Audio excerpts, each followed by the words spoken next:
Imagine what if today, before you come to classes, you receive lots of compliments from people around you. How would you feel? Happy? Grateful?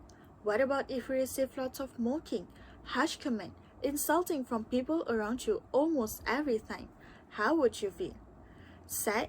Depressed? Or you would just stop thinking and forget about it easily? This is how verbal abuse usually starts taking its place. At the moment when someone's spitting out negative or bad words and make you feel uncomfortable and emotionally harmed. But what is actually verbal abuse? Verbal abuse is a type of emotional abuse where a person uses words or threat to maintain or obtain control and power over a person.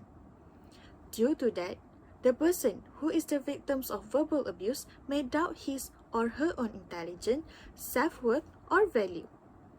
It may happen in any types of relationships where it requires a calculating and insidious process which may escalate over time, and sometimes it might be no warning sign.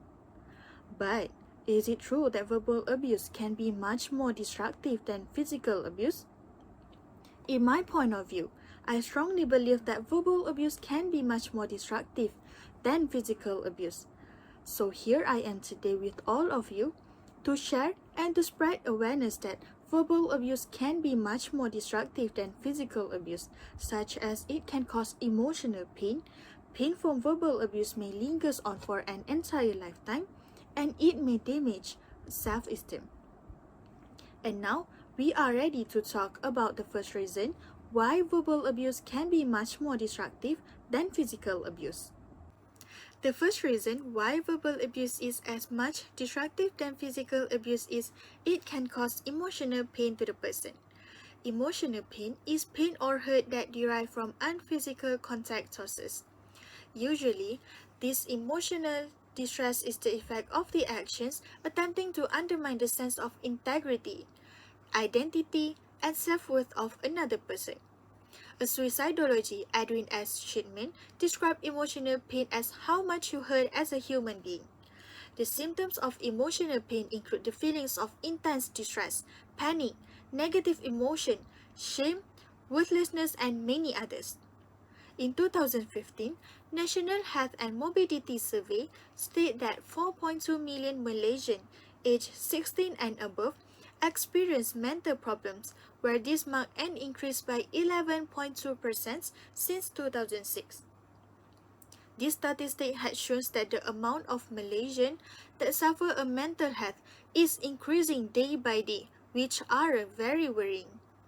Sometimes, people do have a thought that they can just say whatever they like or want to without thinking about the effects of their word toward the person. There are also some people who make a joke about belittling someone harshly or mocking them without having a slightest empathy in their heart. For instance, there might be someone who suddenly come to you and said, "You are so ugly," or "You are such a loser, get out of my sight." These kinds of words tend to make the person who receives it to be stressed and feel like he or she doesn't belong to that place or even alive in this world. Everyone may experience these emotions or situations from time to time.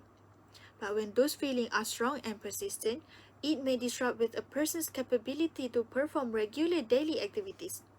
For example, the person may lose their appetite to eat and lose their quality of sleep. Next, comparing to physical abuse. Physical abuse is what we can see with our eyes about the person who may have bruises on their face or body, but not with verbal abuse. Verbal abuse is invisible with our eyes, but it may be visible with our hearts. It is not easy to identify the person with an emotional pain and suffers a depression due to verbal abuse, since we can't see any bruises or evidence showing that the person is suffering from it. But if we look at it closely, we might be able to identify them, such as they prefer to be alone or they always have a sad face and many others.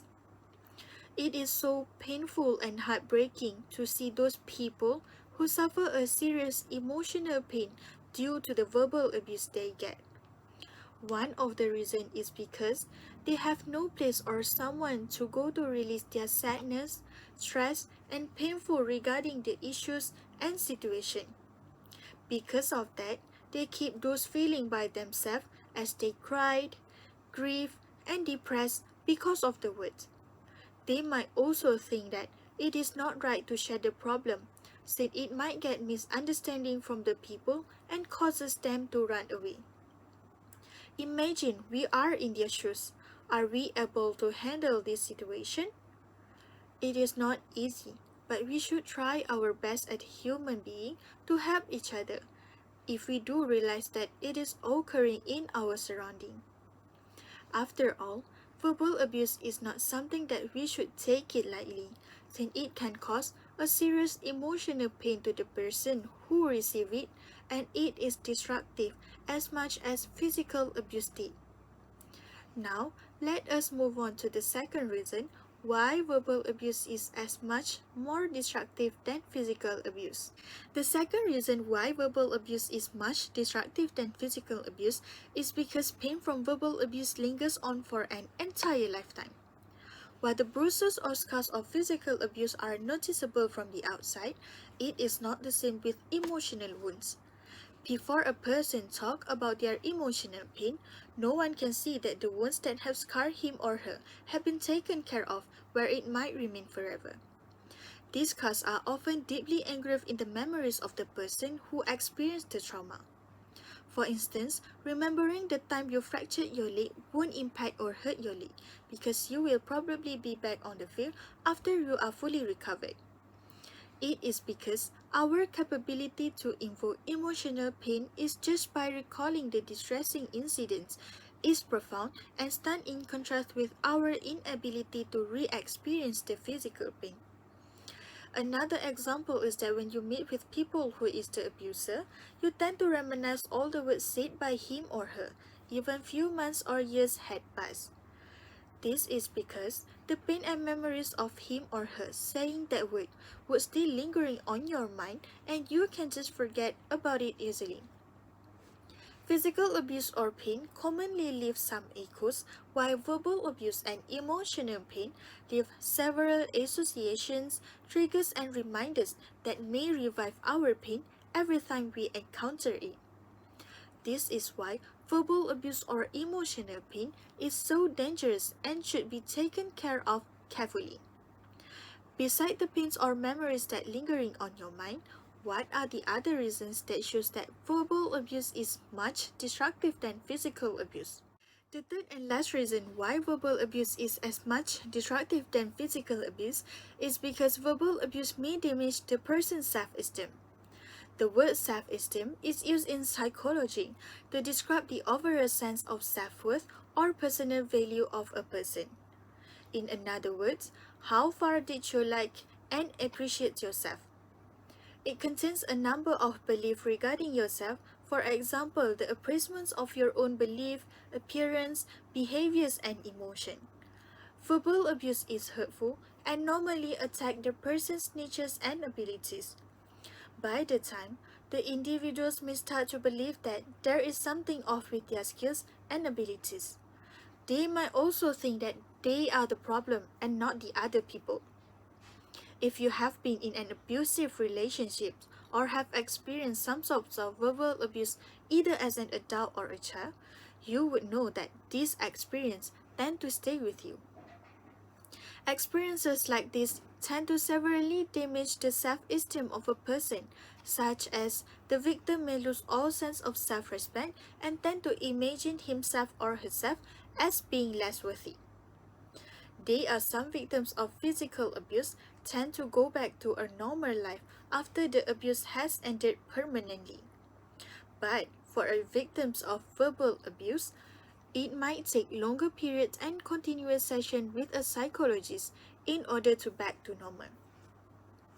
A low or damaged self-esteem may also decrease the quality of a person's life in several ways, which includes negative feelings, where the continuous of self-criticism can turn to persistent feelings of anxiety, sadness, depressions, and many others.